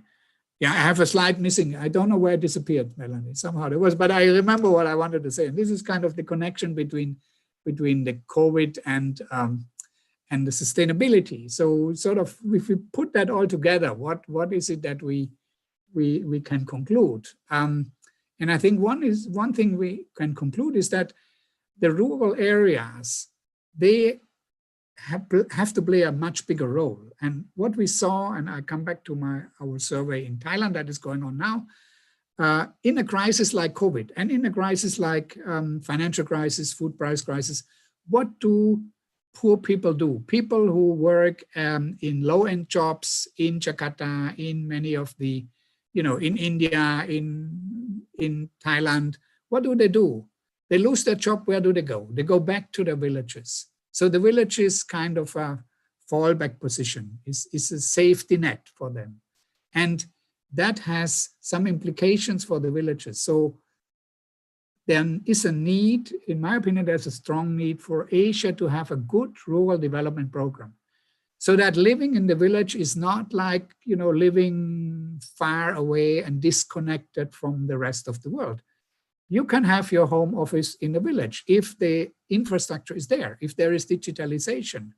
So, and you have a better environment. So nowadays, okay, I live in a village, and actually I can say I'm quite happy that I live in a village during the COVID times. I didn't want to live in the crowded city of Hanover with all these people who keep on infecting each other. So if there's a good program for developing the villages, then I think that will contribute a lot to the sustainable economies. And that also means the way agriculture has been practiced in the past needs to change towards a much more ecology-based approach. And that's why, sorry that I lost that slide somehow, but that would bring me to my last slide and say, okay, so that we can still find this in the future. What is this? This is some picture that they sent me from Thailand. And this is one of, this lady is a migrant who has gone back to her village. And this is what she's doing. She's going to the forest and she's collecting mushrooms, and she's selling these mushrooms in the market. And so if we want that to be in the future, this still to be there, then the approach towards environmental management and rural development would have to change. So I think with this, I have really come to an end. And what do I say? Terima kasih. Hatur nuhun, that's Sundanese, right? And then Kop Kun Krap, right? That's Thai, and Kop Chai, that's Lao, and so many others. So thank you, Melanie. That's my talk, and I'm really happy if you have more questions. Yeah, that's quite a lot, Professor. But unfortunately, in Indonesia, it's already Maghrib, so I will only take 2 questions, guys. Okay. But first, Verena wants to greet you in German language. Verena, are you still here? Verena, hello. Okay, well, so meanwhile we wait for Verena. Maybe Jacqueline from, are you from Philippines, Jacqueline? You want to ask a question to Professor Wayne? In Tagalog or in? In Tagalog? Jacqueline? Mas Arif? Mas Arif, hello? Can you please mute? Yeah. Hello, that was Jacqueline. Hello. Yeah, can you hear me? Yes, I can hear you. I'm actually Malaysian. Sabahan. Oh, sorry. I'm not from Philippines. So I'm not from Philippines. You speak Bahasa. Yeah. So good day, Prof. I have one question. I'm just wondering, have you conducted social impact assessment, SIA, on the grassroots or the local community's livelihood? So would you like to share your experience, Prof? Yes. Okay. Yeah, I wouldn't say that, I'm not a sociologist, so didn't really, but what we did is sort of studies on village level, on networks, on village networks that people have. Sort of, how do they connect, and which are the the important players in those networks. So, and that brings my point when I raised this on the sustainability definitions, that functional communities. And what you see is that this is what comes in these studies that we do in Thailand and in Vietnam, where we have about a long panel data, more than 13 years of panel data from the same households and the same villages. And what we see is that the village, the community structure somehow breaks down, because you have just what is left in the villages is the old people and the children. And sort of the middle-aged people, they go to the city. And so there is a tremendous impact of those development processes on, you could say, the community structure. So that essentially the community structure has become weakened. And that is my point when I say there needs to be a better rural development strategy, so that people in the village can have similar things. Then maybe not everything what you have in the city, but can have similar things. Like in the village where I live, there is a singing club, there is a sports club for the women, there is different things. I don't see any of those in Asia. So the village is kind of, okay, if you're a village, you're poor, you better get back to the city. And it doesn't have to be like that. And especially a crisis like COVID would teach us that we should think beyond the crowded places where, you know, pandemics are much more difficult to control than in, and we have space, for, with the modern technology, we could do a lot. You could make a lot more use of the villages, and that would bring in also strengthening the community. So that's the connection I have. I haven't really worked on the point that you're asking, because that was never my field, but I can see a lot of those implications from our economic studies. Okay. All right. Okay, is that Jacqueline? Okay. Okay, thank you, Professor and Jacqueline. Verina, are you ready to greet Professor Weibel? Mas Arif, please unmute Verina. Hello, can you find Verina, Mas Arif? Verina? Yeah. Okay, hi Verina. Hi, Herr Weibel. Ich bin Verina aus Indonesien und ich sehr gut. Ja, ich studiere Deutsch an der Uni. Also ich habe große Interesse an Deutsch. Hallo, guten Sehr gut. Indonesien. Guten, ja, jetzt können Sie sagen guten Tag. Guten Tag. Right. Okay, is that it, Okay. Verina? Yeah, Verina, you have a question? Eine gute Präsentation. Dankeschön, Dankeschön. Vielen Dank. Okay. All right. Okay, thank you, Melanie. Verina. Yes. One more question, Prof. Is it okay? Sure. Yeah, sure. All right. Pradya Paramita, are you still here? Pradya Paramita? Yeah. Mas Arif, can you please unmute Pradya Paramita? I see still a hand. Can you hear me? Pradya, hello. Okay, I have a question for you. How about your opinion about the hydroponic system can replace the soil-based system in the vegetable cultivations? Because I think there is more efficient using water and fertilizer, and sometimes the farmers who cultivate using hydroponic system is more organic. What do you think, Prof? Yes, that is a technology that is has come in, that is existing, that has some prospect, but you know, it's something that you have to think on the long term. First of all, it's not going to be fast to introduce this. It's capital intensive and it's very management intensive, because managing hydroponic systems, imagine you get in just a virus or a bacteria into your water, and then Usually they are closed systems, and closed systems are very hard to control. And so the demand for managing those systems is very high. I think there is some prospect for those, but I would not see that within, let's say, the next decade or so that they could replace a large amount or large share of the vegetable production. I still would see this is based on, it is 90% of our food, maybe if I would predict that for the next, be based on soil and not on hydroponics. The system exists in Germany. They exist already for quite some time, and other places, and in Japan. Okay, it's a matter of, when you look at it from an economics point of view, how expensive are the production factors? Yes, when you get, when labor is very expensive, when land is very expensive, but as you say, you need water, and water is also getting expensive. So it is not sort of yes or no, but it is an option, and I agree with you, and it's an option that need to be looked into in certain systems. Certainly not for everything. It will be still a large share of our food in your lifetime, I predict, will come from the lands.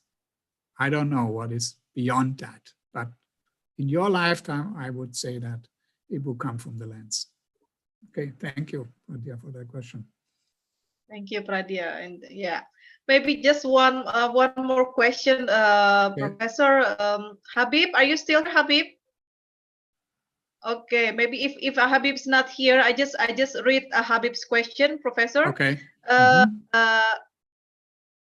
Habib want to ask about the Mekong River. Is there any regulation for make it fair between upstream and downstream country? Yes, there is a Mekong committee. So they have kind of an organization that, the Mekong, actually it's called, I think it's called the Mekong Committee, but yeah, it has some sort of intergovernmental committee. But as you all know, when it comes, look at the ASEAN, look at the European, it's a negotiation thing. And it's very hard to get somebody agree who has more benefits than others. It's the question of how much would you sort of give up. There are regulations, yes, there are regulations, and there are certain conditions under which a new hydropower dam could be established, and there is the condition of doing environmental impact assessment. But again, there is this power thing, so it's negotiations, and in a negotiation, it always depends who is the strongest. And you guess, when you look at the map, who is the strongest. Yeah, I don't need to say that. I think it becomes clear who in this negotiation will be the strongest. And so there is regulation, but it would not necessarily solve that problem. I'm really not very optimistic when I look at the Mekong. Now that I have really seen it from very close with my own eyes, I'm not very optimistic that those regulations would really become effective. So I'm really not sure what's going to happen to the Mekong River in the next 10 years or so. But in principle, yes, but it's a political institution, and political institutions are not always, not always effective and not always efficient. Melanie? All right. Okay, everybody. So time is up. And Professor Weibel, the more I listen to your lecture, the more I want to hug you. Because you're such a such a humble world-class academic who really put effort to live up with your subject of research with the poverty. So it's really incredible for me, yeah. And for I think also this is what you feel, yeah, guys, with when we see how Professor Weibel share his experience, is very lively experience. So what is so lucky for us to have you here. About 2 hours, very valuable 2 hours. Professor Weibel, thank you so much. And we really hope that you will be available and still willing to join our summer course in the next years, inshallah. Thank you, Right. Melanie, and thank you to all who participated. It was a pleasure for me. It's always a pleasure also when I came to Bogor to talk with you and to share with you discussion. So yeah, let's hope it will be better next year. And thank you very Right. much. Inshallah. Thank you very much, Okay, okay. Professor Weibel. Okay, guys, so Okay. that's it. Yeah, thank you, Have a nice dinner. Professor. Have a nice dinner. Yeah. Okay. Bye-bye. Okay, everyone. So let's see you again tomorrow. We will have 2 sessions tomorrow. Don't forget, I already sent to you the timing. Okay, so don't forget our session tomorrow, and don't forget to to fill in the attendance form. Okay. Yes. Okay. Everybody already fill in the attendance form. Okay. Okay, then. Thank you very much. So see you tomorrow, and don't forget to continue to write up your learning journal. Okay. Don't wait till it's too many accumulate. Yeah. Now you just write 100 for each session. Okay. Yeah, because on next Tuesday you will have to submit your learning journal, and by 30th of November you already also have to submit your photo, your group task photo. Okay. Yeah. All right. So okay, inshallah, let's see you again tomorrow. Bye bye.